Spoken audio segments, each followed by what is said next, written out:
This is CNN Breaking News.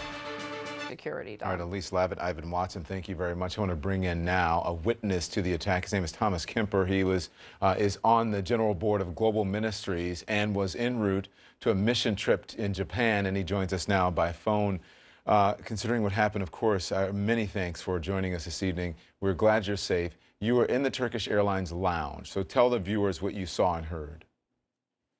Yeah, thank you, Don. I was in the lounge taking a nap in between flights when I heard this bomb, and it had to be something bigger because it was really loud and very close, and then gunshoots, and then people started running in all directions, and I just ran with them, but then there was another shooting apparently, and people were coming into our direction, so it was total chaos, tripping over each other, and everybody was trying to find a place to hide, which was really scary because people were really desperately trying to place where they could not be found.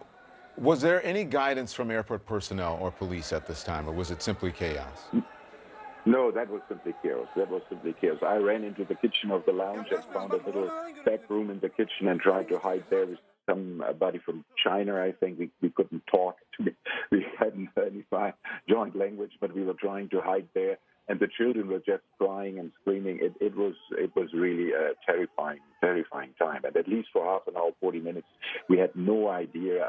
I'm German myself, so I met some German soldiers who were there. They looked like, talked to them in German, but they also didn't know anything. They said, we know as little as you know. I understand. Did you finally leave the airport through the arrivals area?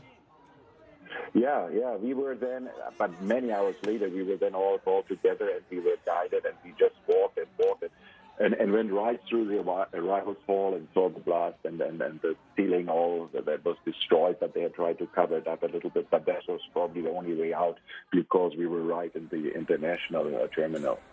I understand that people were so frightened and so confused. It was so chaotic. They were trying to break windows in order to get out of the airport?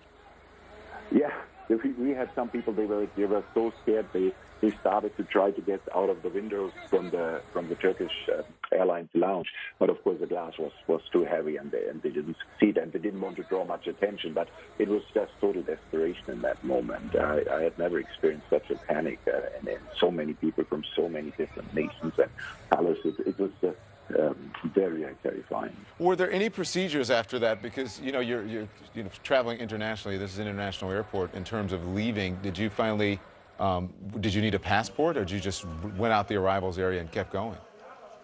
No, they were very strict. They were very strict with the passport. That's why it took so many hours to get everybody out. You had to really show your passport. And I was sitting next to a young woman who was in a hijab and veiled, but she cried so much that I just started talking to her, and she spoke some broken English, and she said she was from Istanbul and was at the airport to see off a friend, and then the bomb exploded, and she just started running, and she hadn't brought her passport to the airport, so they were not letting her out, and she was just so desperate, and she was Turkish here from the city of Istanbul, but without passport you couldn't go anywhere. What's going through your head at this moment? I met this young Muslim woman here from Turkey. I was on the bus that brought us out. It was a crowded bus. I was sitting more or less sitting on each other's laps and with the luggage and everything with a family from Somalia who lives in Holland and was going to visit their relatives in Mogadishu and then get stuck in something like this here. And I really felt strongly about our shared humanity, and most of the people who were really victims of this are Muslims, and they are suffering as much as anybody else. And if we can only find a way to reach out to those Muslims and create a common culture of peace and understanding, I still believe it. And being in that room in the lounge with all these people, so different people, and they all have the same wish for life and happiness for their families, I think we need to get better in reaching out and being one family. Thomas Kemper was at the airport when it happened. Thank you. Glad you're safe. Thank you. Thank you.